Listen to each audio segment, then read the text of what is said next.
ओम नमः शिवाय।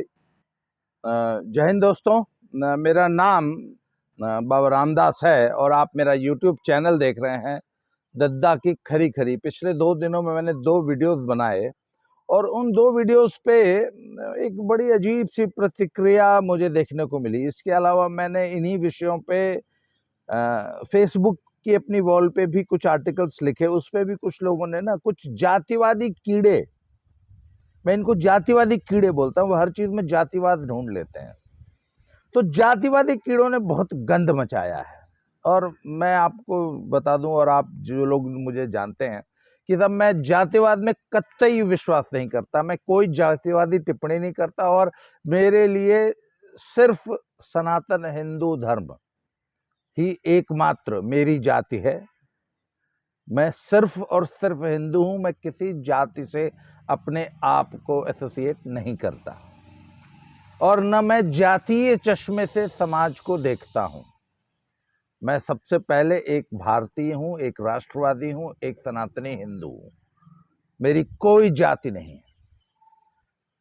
तो सब मैंने वो श्रीकांत त्यागी नामक एक 3rd क्लास टच्चे सड़क छाप 2 कौड़ी के गुंडे की गुंडागर्दी पे एक वीडियो बनाई। तो सब, और इसी तरह फेसबुक पे भी उसके खिलाफ काफी कुछ मैंने लिखा।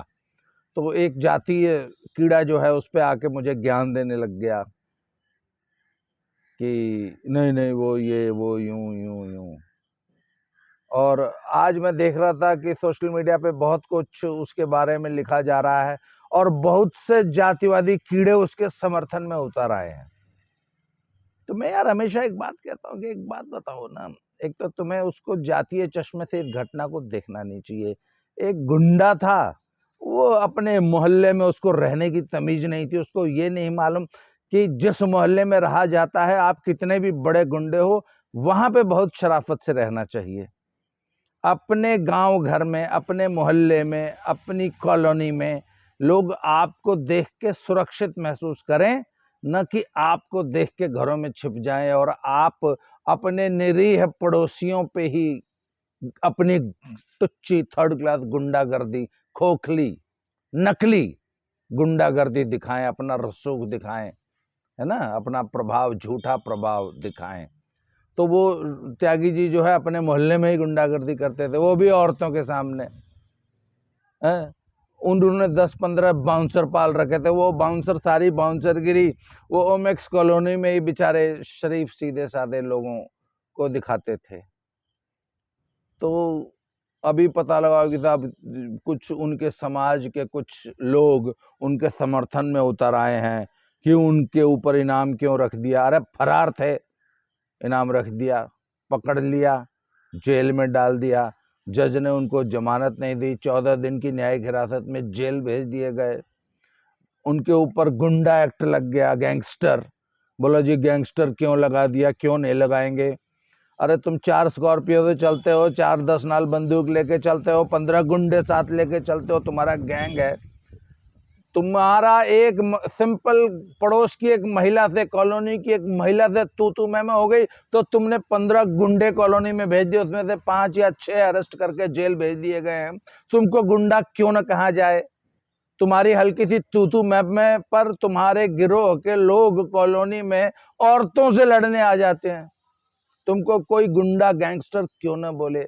जो आदमी 15 लोगों का गैंग ऑपरेट कर रहा है, गैंग लेके चलता है और छोटे छोटे बच्चों को धमकाता है, औरतों को धमकाता है और टुच्चागिरी करता है, कॉलोनी में अपने घर के सामने शायद 500-700 स्क्वायर फुट जगह रही होगी, उसमें एक पर्सनल स्पेस क्रिएट करने की कोशिश कर रहा था। 4 पेड़ और एक हेज लगा के, छोटी सी 4 दीवारी बना के पेड़ों की, वहां पे एक पर्सनल स्पेस क्रिएट करने की कोशिश कर रहा था। मतलब कितनी टुच्ची हरकत है यार। अब तुम्हें कब्जा ही करना है तो करो ना, 2-4-10 एकड़ के प्लॉट कब्जा करो, कोई 100-200 बीघे के प्लॉट कब्जा करो। अबे कोई 1000-2000 करोड़ के ठेकेदारी करो। इतनी सड़क बन रही देश में, वहां जाओ ठेकेदारी करो। कोई पुलिया सड़क का निर्माण करो, कोई ब्रिज बनाओ, वहां गुंडागर्दी कर लो। रेलवे, इतने बड़े गुंडे हो तो जाके और कहीं माइनिंग कर लो। अब अपनी कॉलोनी में 300 गज 200 गज का लॉन बनाने के लिए तुम गुंडागर्दी कर रहे थे। वो भी कुछ एक औरत ने तुम्हारी सारी गुंडागर्दी तुम्हारे पिछवाड़े में घुसेड़ दी। 4 दिन तुम भागे भागे फिर रहे थे, बनते हो अपने आप को गुंडो। और फिर तुम्हारी इस गुंडागर्दी, तुम्हारी इस घटिया थर्ड क्लास गलीज हरकतों के समर्थन में कुछ लोग आ गए हैं सोशल मीडिया पे, कह रहे हैं कि पूरा समाज नाराज है। आज मैं एक खबर पढ़ रहा था जी, 2 दर्जन लोगों ने वहां पे नारे लगाए और ज्ञापन दिया। 2 दर्जन लोग तुम्हारे समर्थन में आए। अच्छा, और फिर भी तुम अपनी कौम के सिरमौर बन रहे हो। तुम्हारे समर्थन में लोग, तुम्हारी सो कॉल्ड, तुम्हारे वर्ग, तुम्हारी जाति के लोग तुमको अपनी नाक का बाल बनाने की कोशिश कर रहे हैं। और वो जो लोग कर रहे हैं, मैं उनसे पूछ रहा हूं, भाई यही तुम्हें मिला अपना आइकॉन बनाने के लिए? इस दुनिया में एक से एक लोग पड़े हैं यार, जिन्होंने अचीव किया है, जिन्होंने अपनी जिंदगी में कुछ हासिल किया है? छोटे छोटे बच्चों ने 20-25 साल की उम्र में 10-10 हजार रुपए लगा के स्टार्टअप्स किए हैं, और आज करोड़ों ने अरबों रुपए की कंपनीज बना के खड़े हो गए। ऐसे लोगों को रोल मॉडल बनाओ ना।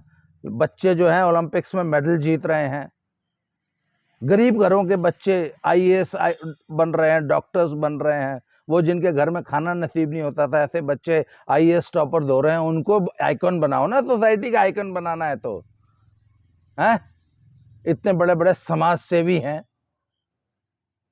ऐसे ऐसे लोग हैं जिन्होंने समाज के लिए अपना पूरा जीवन खपा दिया, अपना सर्वस्व दान दे दिया। ऐसे लोगों को अपनी सोसाइटी का आइकन बनाओ ना। अपने अगर बिरादरी का ही हीरो चाहिए तो ऐसे लोगों को बनाओ। एक टुच्चा थर्ड क्लास सड़क छाप गुंडा, जिसकी अचीवमेंट के नाम पे यह है कि उसके बाप की जमीन, बाप दादाओं की जमीन अखबार हो गई थी, उसको कुछ करोड़ रुपया मुआवजा मिल गया। उसकी जिंदगी भर की अचीवमेंट है कि बाप दादाओं की जमीन गंवा के जो मुआवजा मिला, उससे वो गुंडा बन रहा है। कितना बड़ा बिजनेसमैन है भाई श्रीकांत है? कोई ऐसा बता दो जिसने 100-200 500 हजार रुपए लगा के बिजनेस शुरू किया था और 20 साल में कोई 100-200 हजार करोड़ कमा लिया हो। तो हम तो माने यार बड़ा बड़ा उद्यमी, बहुत बड़ा एंटरप्रेन्योर लड़का है यार, हीरो बनाने लायक है, वाकई रोल मॉडल है सोसाइटी के लिए। अब बाप की जमीन का मुआवजा मिला था, उस पर 5 स्कॉर्पियो, और उस 5 में से भी 4 जो है किस्तों पे होंगी, उनकी भी किस्तें पक्का बाउंस हो रही होंगी, लिखवा लो मेरे से। बस सोसाइटी की वाली 1000-2000 रुपए की मेंटेनेंस तुमसे दी नहीं जा रही। बनते हो तुम रईस अरबपति, माफिया, 5 स्कॉर्पियो से चलने वाले, फर्जी तुम विधायक का स्टिकर लगा के घूम रहे, बनते हो गुंडे। और फिर शुरू में तो इतने बड़े गुंडे बन रहे थे, बाद में बेटा एकड़ी सारी निकल गई, वो तो मेरी बहन है। अबे अपनी बहन से फिर क्यों पंगे ले रहा था, क्यों माँ बहन की गालियां दे रहा था अपनी बहन को? ये बात पहले सोच लेता ना, कि जब टुच्चागिरी कर रहा था कॉलोनी में और एक औरत सामने खड़ी होगी तो सॉरी बोल के अंदर घर चला जाता अपने। अब तो जो याद आया वो तो मेरी बहन है। तो साहब, मैं अपने सभी दर्शकों को एक बात कहता हूं कि अरे भैया, रोल मॉडल्स की कमी नहीं है देश में। और फिर एक बात बताओ ना यार, तुम्हें अपनी जाति का ही रोल मॉडल क्यों चाहिए? समाज का कोई भी व्यक्ति जो अच्छा काम कर रहा है, जिसका जीवन अनुकरणीय है, जिससे आज की नई युवा पीढ़ी प्रेरणा ले सकती है, उसको अपना रोल मॉडल बनाओ, चाहे जिस बिरादरी का हो, चाहे जिस धर्म का हो। है तो हिंदुस्तानी, है तो तुम्हारे समाज का। और ऐसे घटिया थर्ड क्लास लोगों को, अच्छा एक बात बताओ, कितने लोग चाहते हैं कि मेरा बेटा भी बड़ा होकर श्रीकांत त्यागी बन जाए? भाई, श्रीकांत त्यागी जैसी टच्चे हरकतें करे, इस नेता के साथ फोटो खिंचा ली, उस नेता के साथ फोटो खिंचा ली, है बीजेपी का, आज बीजेपी सत्ता में है तो बीजेपी का झंडा लगा के घूमने लग गया, कल कोई और पार्टी आ जाएगी। हमने ऐसे बहुत से हजारों लोग देखे हैं जो अपनी स्कॉर्पियो और फॉर्च्यूनर पे कल तक समाजवादी पार्टी का झंडा लगा के घूमते थे, अब बेशर्मी से भाजपा का झंडा लगा के घूमते हैं। क्या वैल्यू है ऐसे लोगों की समाज में?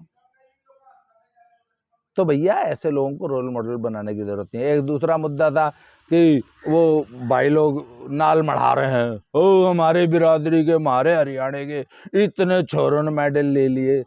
अरे भैया, अब तुम्हें याद आ गई वो तुम्हारी जात के हैं, हमें तो यार याद नहीं आई कभी, आज तक कभी नहीं आई। हम तो हमेशा ये कहते हैं कि मारे हरियाणा का छोरा है। हमने तो ये सोचा ही नहीं कभी कि हम यूपी के रहने वाले हैं या पंजाब के, हरियाणा के। मारा हरियाणा है, तारे बाप का है, मारा है और बोलो। तो हमें तो बड़ी हमेशा खुशी होती है कि हम हमारे हरियाणा के छोरे। आपको ध्यान होगा मैंने बहुत पहले एक वीडियो बनाई थी। कुछ लोग कहते थे कि जाटों ने जो है स्पोर्ट्स पे कब्जा कर रखा है। मैंने कहा ओ भाई, स्पोर्ट्स कोई जमीन दादा लाई नहीं है कि मेरे दादा की थी फिर मेरे बाप की होगी फिर मेरी होगी। करने से होती है। दिन रात हाड़ तोड़ने पड़ते हैं, पसीने बहाने पड़ते हैं। सुबह 4 बजे उठ के अखाड़े में ना, ग्राउंड में पसीना बहाना पड़ता है। ये चोटी का पसीना जो है ना एड़ी तक आ जाता है, फिर आते हैं मेडल। और 1 साल में नहीं आते, 20-20 साल की तपस्या होती है। तो जब भी कोई मुझे कहता है ना कि जाटों ने स्पोर्ट्स पे या रेसलिंग पे कब्जा कर रखा, मैंने कहा तू कर ले, तू कब्जा कर ले, करा आपने। भाई हजारों नहीं लाखों बच्चे हरियाणा के आज स्पोर्ट्स करते हैं। जब आप लाखों बच्चों का इनपुट डालते हैं तब मेडल आते हैं। तो मैं यूपी वालों तो कहता हूं कि अपने 1 लाख बच्चे तुम स्पोर्ट्स कराओ, तुम्हारा कब्जा हो जाएगा स्पोर्ट्स पे। अपने 1 लाख बच्चे तुम पढ़ाई में लगाओ, तुम्हारे बच्चों का कब्जा हो जाएगा मेडिकल पे और इंजीनियरिंग पे। अरे भैया, जो मेहनत करेगा, मेहनत करने से मेडल आते हैं। बाप दादा की बपौती से मेडल नहीं आते। और ये मेडल किसी जात बिरादरी के नहीं आए हैं, ये पूरी सोसाइटी की एक कलेक्टिव, पूरा सामूहिक सम्मिलित प्रयास होता है। आपका बच्चा अकेला पहलवानी करेगा, ले आएगा मेडल। उसको साथ में 100 बच्चे माहौल देने वाले होते हैं, उसके साथ प्रैक्टिस करने वाले होते हैं। जब कैंप लगता है ना, तो 8 लड़के कैंप में होते हैं एक वजन के, कई बार ज्यादा भी होते हैं।